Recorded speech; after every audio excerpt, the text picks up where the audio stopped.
अब हम देखेंगे बजट लाइन। बजट लाइन देखने से पहले हमें फिर से कुछ चीज़ें अज्यूम करनी पड़ेंगी। जैसे हम देख वही सारी अजम्पशंस जो हम देखेंगे कि 2 गुड्स हैं हमारे पास, गुड 1 एंड गुड 2।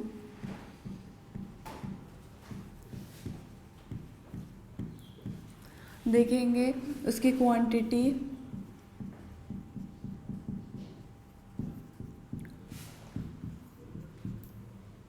प्राइस देखेंगे P2, उसके बाद लास्ट में इनकम देखेंगे।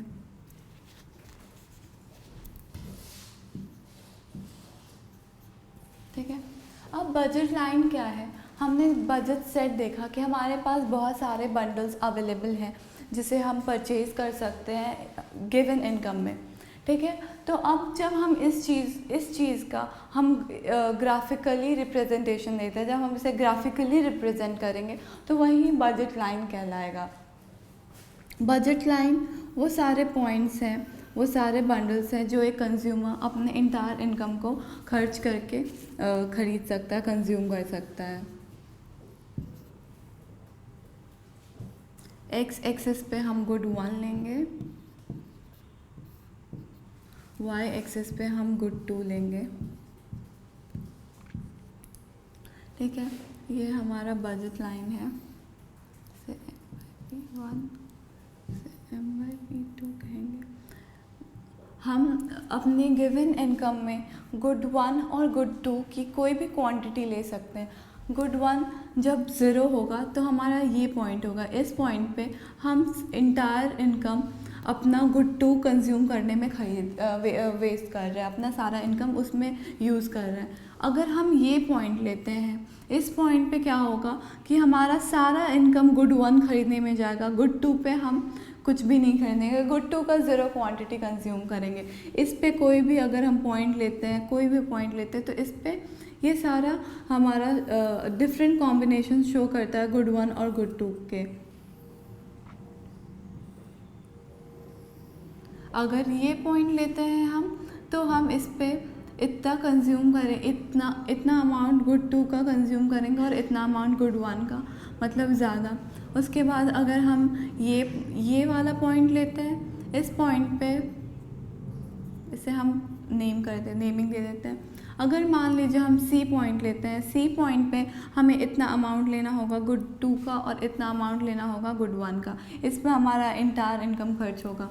अगर हम बी पॉइंट लेते हैं, बी पॉइंट पे हमें इतना इनकम लेना होगा गुड 1 का और इतना इनकम लेना होगा गुड 2 का। अगर हम ए पॉइंट लेते हैं, ए पॉइंट पे हमें ये अमाउंट ऑफ गुड 1 लेना होगा और ये अमाउंट ऑफ गुड 2 लेना होगा। अगर हम इन दोनों में से कोई पॉइंट लेते हैं, इसे मान लेते हैं डी, इसे मान लेते हैं ई। अगर हम ई पॉइंट लेते हैं, ई पॉइंट पे हम अपना सारा का सारा इनकम गुड 2 पे स्पेंड कर रहे हैं, गुड 1 कुछ भी नहीं ले रहे हैं। अगर हम डी पॉइंट लेते हैं, डी पॉइंट पे हम अपना सारा इनकम गुड 1 पे स्पेंड कर रहे हैं, गुड 2 यहाँ 0 है। तो हम देख रहे हैं कि हमारे पास बहुत सारे पॉइंट्स अवेलेबल हैं। अगर हम इस लाइन पे इन सारे पॉइंट्स लेते हैं तो हमारा सारा इंटायर इनकम स्पेंड हो जाएगा। अगर सपोज हम इसमें से कोई भी पॉइंट बजट लाइन के अंडर लेते हैं, कोई भी पॉइंट, तो इसमें क्या होगा कि हमारा जो भी इनकम होगा वो हमारे पास बच जाएगा और हम डिफरेंट कॉम्बिनेशन ऑफ गुड्स भी कंज्यूम कर लेंगे और हमारा बहुत सारा इनकम बच भी जाएगा। ठीक है, अब हम देखते हैं कि चेंजेस कहाँ से आते हैं, कैसे हमारे बजट लाइन में चेंजेस होते हैं। ठीक है, सबसे पहले हम देखेंगे कि अगर हमने अभी अपना इनकम माना था कि हमारा इनकम m है। जब हमारा इनकम m है तो हमारे पास ये सारे बंडल्स अवेलेबल हैं। अब किसी रीज़न से किसी मंथ में किसी कंज्यूमर का इनकम इंक्रीज़ हो गया, उसका इनकम बढ़ गया, उसका इनकम m से m1 हो गया। अगर उसका इनकम बढ़ जाता है, इसका इनकम लाइन है यहाँ पे ये बढ़ गया, तब हमारे जो भी बंडल्स हैं वो भी बढ़ जाएंगे, उसकी क्वांटिटी भी, हमारे पास फिर अलग अलग कॉम्बिनेशंस आएंगे वो सारे। तो ये जो चेंजेस है बजट लाइन में, चेंजेस क्यों होते हैं बजट लाइन में? जो भी चेंजेस होते हैं वो चेंज इन इनकम के कारण होते हैं।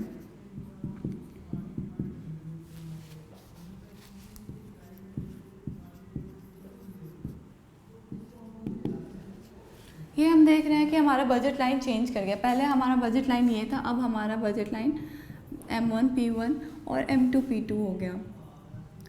इसमें हमारे पास अलग अलग कॉम्बिनेशन अवेलेबल है। इसमें भी सारे चीज़ें सिमिलर हैं कि हम सारे जो भी बजट लाइन पे पॉइंट्स अवेलेबल हैं हम वही सारे बंडल्स कंज्यूम कर सकते हैं, उससे हायर नहीं ले सकते। उसके बाद हम उसके अंडर भी नहीं ले सकते। जो भी एक रैशनल कंज्यूमर वही होगा जो अपने इनकम को एफिशिएंटली फुली यूटिलाइज़ करे। तो हम अगर एक रैशनल कंज्यूमर है तो हम सिर्फ वही पॉइंट्स लेंगे जो हमारे बजट लाइन पे है। नेक्स्ट हम देखते हैं कि अगर ये तो हमने देखा कि इनकम चेंज हो गया इसलिए ये चेंजेस आए। अगर हम देखते हैं कि हमारा गुड 1 या गुड 2 इसका प्राइस बढ़ जाता है, सपोज़ हम गुड 1 के प्राइस को इंक्रीज़ कर देते हैं, इस केस में क्या होगा? इस केस में हम न्यू बजट लाइन बनाते हैं, देखते हैं।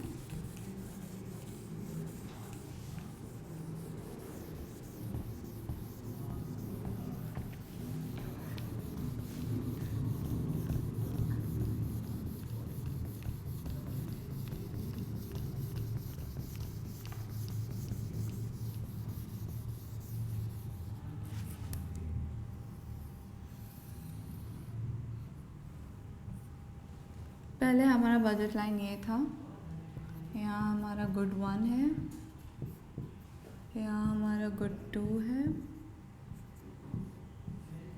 ठीक। ये हमारा M/P1 है, ये हमारा M/P2 है, ठीक। हम अज्यूम कर लेते हैं कि हमारे इनकम में कोई चेंज नहीं है, हमारा इनकम M का M रह गया, लेकिन हमारा जो प्राइस है, प्राइस ऑफ गुड 1 वो इंक्रीज़ कर गया। तो हमारा जो बजट लाइन होगा वो ऐसा हो जाएगा।